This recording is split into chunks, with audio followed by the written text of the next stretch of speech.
My name is Dennis Cahlo. I'm a photographer and a filmmaker. I'm not a critic, I'm not a scholar, and I'm certainly not an expert. I'm just a guy who loves horror movies and I love talking about them. So if you do like this video, please like, subscribe, and click on notifications so you don't miss any in the future.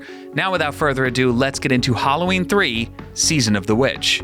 1982 still stands strong as one of the best years in film history, and it certainly inspired a generation of filmmakers. We saw a frighteningly lean Rocky Balboa lose and then win against Clubber Lang in Rocky 3. We were introduced to the lovable Reese's Pieces devouring alien E.T., and a fantastic remake of The Thing was offered to us by John Carpenter, who also had a hand in bringing to life the subject of today's episode. In 1981, the original Halloween timeline came to a scorching halt with the death of Michael Myers in Halloween 2, so John Carpenter and Deborah Hill decided to take the franchise in an anthology series direction, focusing on creating unique stories that would take place on Halloween night in each subsequent film. Now, in theory, this was awesome. It should have worked, and it could have worked had they not attached it to the name Halloween. It completely tanked this movie, the fact that it was associated with Michael Myers. And it's a shame, because everything that followed after Halloween 3 kinda sucks. The plot of Halloween 3 is pretty awesome. Lots of folks take issue with the ancient mystical source of power found in a piece of Stonehenge that, coupled with a frequency emitted from a flashing jack-o'-lantern on a television set,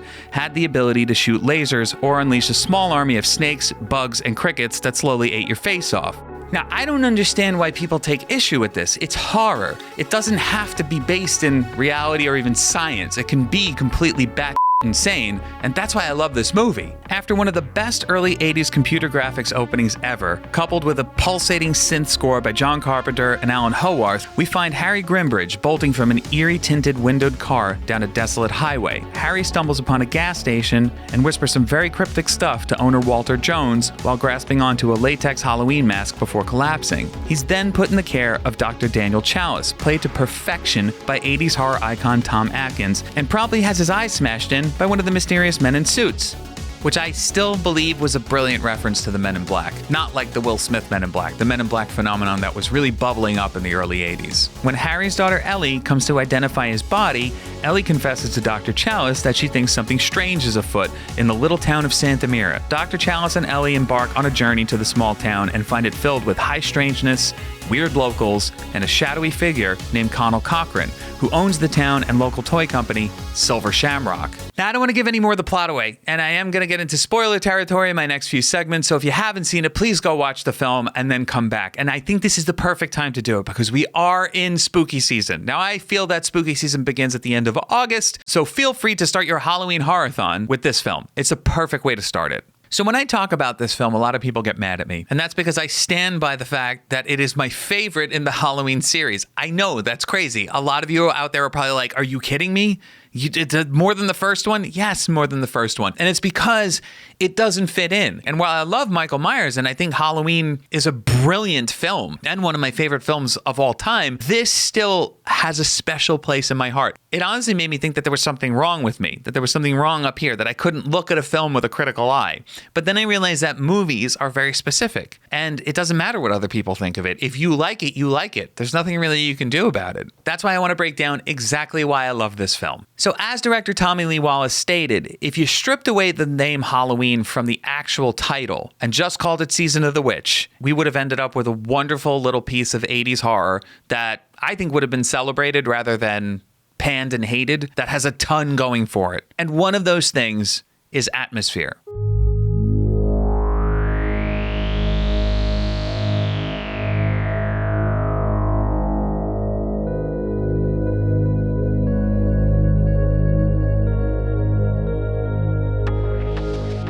From minute one, the film grabbed me visually and screamed, "This is October." And not just because it says it at the top of the film, but because visually, it just feels like you are in a weird, sleepy little town in Northern California right as spooky season is kicking into high gear. And since Halloween is pretty much my Christmas, this is the movie that gets me in the mood for overcast days, crunchy leaves, and murderous robots. And candy. Lots of candy. There's also the creepy, desolate town of Santa Mira with its sparse landscape and even sparser population showing up to either praise the great deeds of the town's shadowy overlord Connell Cochran or warn our protagonists of their impending doom. It's the kind of sleepy town eeriness that I would gladly gobble up as if it was a David Lynch special edition marshmallow. Yum. So I am a photographer first and a filmmaker second. I always say that. So I'm always looking at the way a movie is shot. In fact, I shoot all of my own films. I'm shooting this by myself right now. So that always has me looking at cinematography with a fine-tooth comb. I have always loved it, studied it, and wanted to understand it. And this was one of the movies that actually got me into cinematography. And the credit has to go to Dean Cundey. Dean Cundey shot the hell out of this film.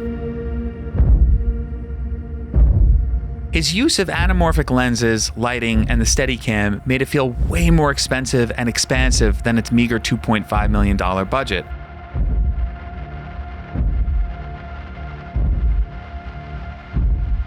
Two of my favorite shots in the film are the hospital scene when a frantic Dr. Chalice is running through the halls trying to hunt down the unknown assassin of one of his patients, or the scene-stealing silhouette of a group of children on Halloween night in their silver shamrock masks holding giant bags of candy as they head home to an unknown fate.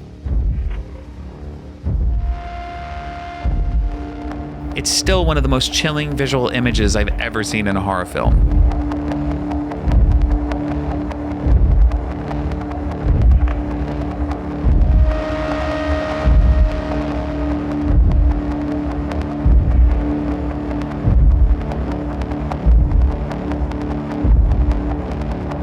Might I add, Dean also shot The Thing that same year. Bravo.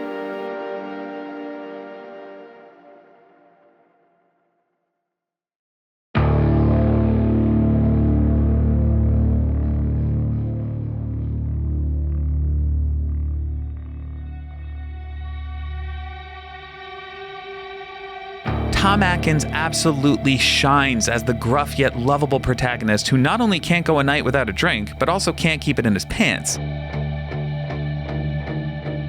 He truly encompasses the flawed everyman who feels more like your dad's next-door neighbor poker night buddy than a guy who's trying to save the world's children from horrible bug, snake, cockroach, grasshopper death by Halloween mask.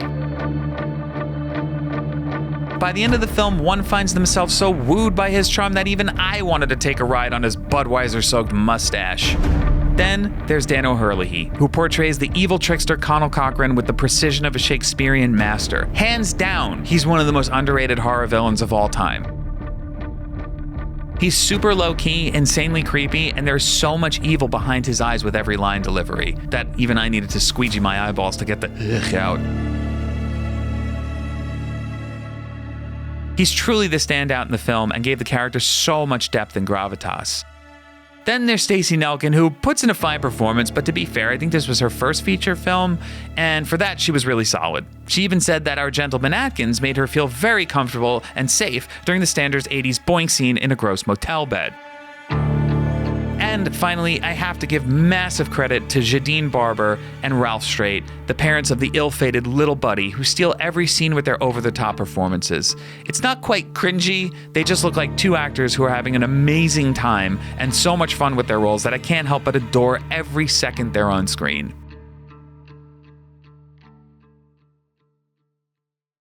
And we can't talk about this film without talking about director Tommy Lee Wallace.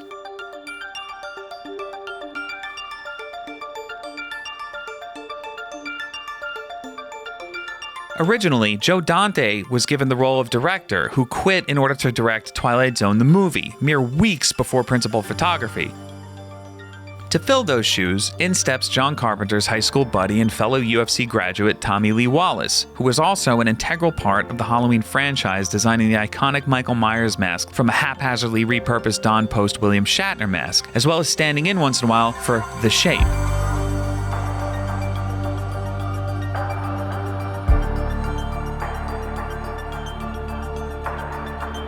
At the time, Tommy was in New York and deep into writing the prequel to the Amityville horror entitled Amityville 2: The Possession, when he suddenly got a call from Deborah Hill to jump in and take the series in a whole new direction.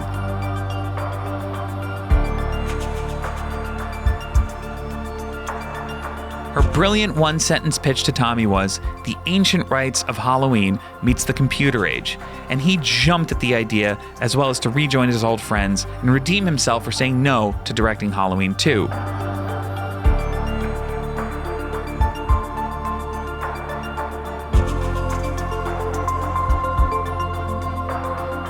Tommy drew inspiration from his all-time favorite film, the 1956 classic Invasion of the Body Snatchers. He said there are two types of horror movies, knife movies and pod movies, in reference to the people cloning pods of Invasion, and this was a pod movie. He knew that he finally had a chance with Halloween 3 to pull inspiration from his most beloved movie.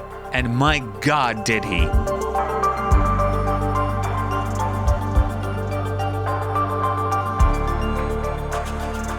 The film is drenched in shadowy paranoia, one man's pursuit to warn the world of impending doom, and the underlying theme of how we all can be seduced, brainwashed, and eventually annihilated by the ubiquitous presence of the commercialism of holidays. Oddly enough, it was in the early 80s that President Reagan instituted the deregulation of advertising. This allowed companies to market as much as they wanted to children, leading to an explosion of new toys, cartoons, junk food, fast food, and breakfast cereals. The correlation between this and the film's incessant Silver Shamrock advertisement telling kids to hurry up and get their masks on before it's too late, and frighteningly reminiscent of the times I sat staring at a Saturday morning cartoon and subsequently begging my mother to get me whatever transforming metallic monstrosity I saw on TV.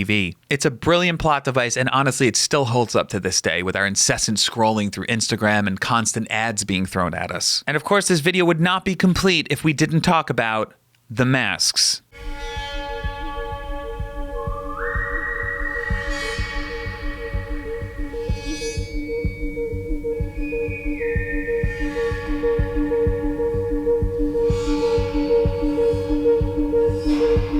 Legendary mask maker Don Post was tasked with creating 3 distinct Halloween masks for the film: a skull, a witch, and a jack-o'-lantern. The skull and witch masks were based on existing Post masks, but the jack-o'-lantern was created specifically for the film. The masks are actually one of my favorite parts of the whole film because they become characters themselves, and subsequently, they become the catalyst for the extinction of the entire population of America. Or at least the kids. Well, probably their parents too, because they'd be in the same room. Brilliant, Cochran. They each have a distinctive eeriness, especially the titular witch, who always gives me a chill down my spine when I look at her. Don Post said of the masks, "Every society in every time has its masks that suited the mood of the society, from the masked ball to clowns to makeup.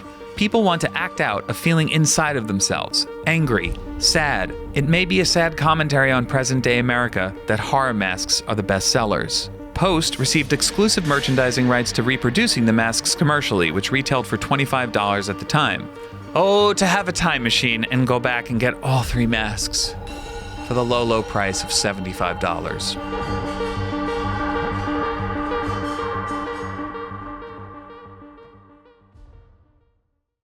Now, the music. I don't want to put any in this video because I don't want any copyright strikes, and I'm going to put links in the description of where you can find it. So I'm just going to really talk about it in this segment because it really is one of the best 80s soundtracks of all time.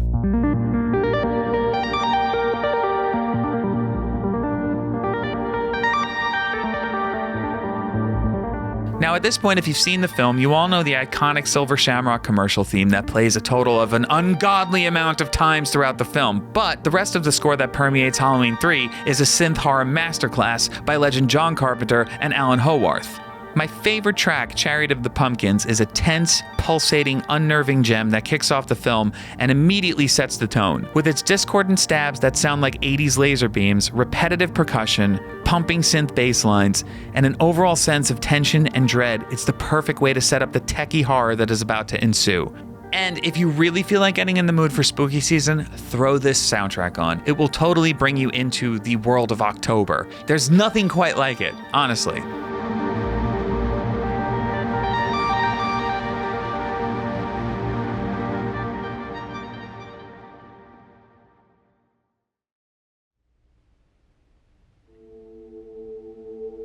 Sadly, at the time, Halloween 3 Season of the Witch was considered an all-around disappointment, panned by critics, hated by audiences for not including any of the previous Halloween lore, and at one time seen as a box office failure. So it was tucked away for years as a horrid misfire, only to be seen on the occasional rerun on television and treated like the hideous deformed beast who lives under the stairs as the franchise went on to produce seemingly endless sequels that just got worse and worse and worse over time. Stop it! Thankfully, director Tommy Lee Wallace still had a career and went on to direct Fright Night 2 and the infamous television adaptation of Stephen King's It. I feel like Tommy Lee Wallace was there to traumatize an entire generation of kids, but it worked, and I'm happy because it also inspired a ton of filmmakers like myself. Over time, the film began to find an audience of appreciators, which seems to grow ever stronger each year. It's now become a beloved cult classic rather than a forgotten flop, and fans all over the world have embraced Halloween 3 for all of its quirkiness, madness, and atmosphere of Eternal October. For me, it's one of those films I caught on Channel 5 in the mid-'80s on a rainy Sunday afternoon in the house I grew up in on Staten Island, not quite grasping that it was the ugly stepchild and so hated by a rabid fan base only hungry for the shape. It was one of the first films I had seen in the Halloween franchise as well, because that's just what happened to be on at the time, and I never really knew about Michael Myers until a few years later when I hit my teens. I couldn't grasp why everyone scoffed at me when I said how much I loved it and what an effect it had on me when I first saw it. There is a sense of naivete and purity that I associate with my love for Halloween 3, and I'll never let go of it. It's the first film I put on as soon as October hits, and it's the one I always watch when I'm just in the mood for a film that feels like a hug from an old friend. It was and always will remain one of my favorite films in the Halloween franchise because I don't consider it a part of it. It's something truly original, truly fun, and truly Halloween.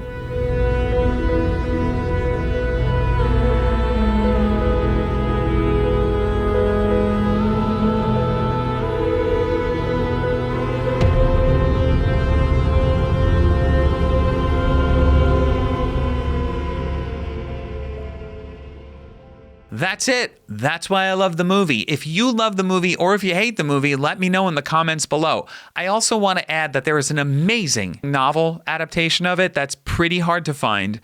They're a little bit expensive. I was lucky that I found one for pretty cheap on eBay, and I went through it, and it's jam-packed with so much more depth to the characters, so much more backstory, and they switched a couple of things around in the plot that kind of makes sense to me as a writer and as a filmmaker. It's awesome. So let me know what you think. Comment below whether you love it or hate it. All I ask is that you be respectful of me and the people that love this film, but you're free to your opinion and you're free to express it down in the comments below. This was awesome, guys. I honestly really liked doing this. I hope you enjoyed it too. And don't forget, like, subscribe, comment, all that stuff. You know what to do. And you can follow me on Instagram. I'm at Dennis Cahlo on everything. And you can also support the channel on Patreon, or you can watch me streaming on Twitch and subscribe there. Lots of ways to support independent artists. And that money is eventually going to go to me funding my own films, which you can watch here right on YouTube. So thanks a lot, and I'll see you in the next video.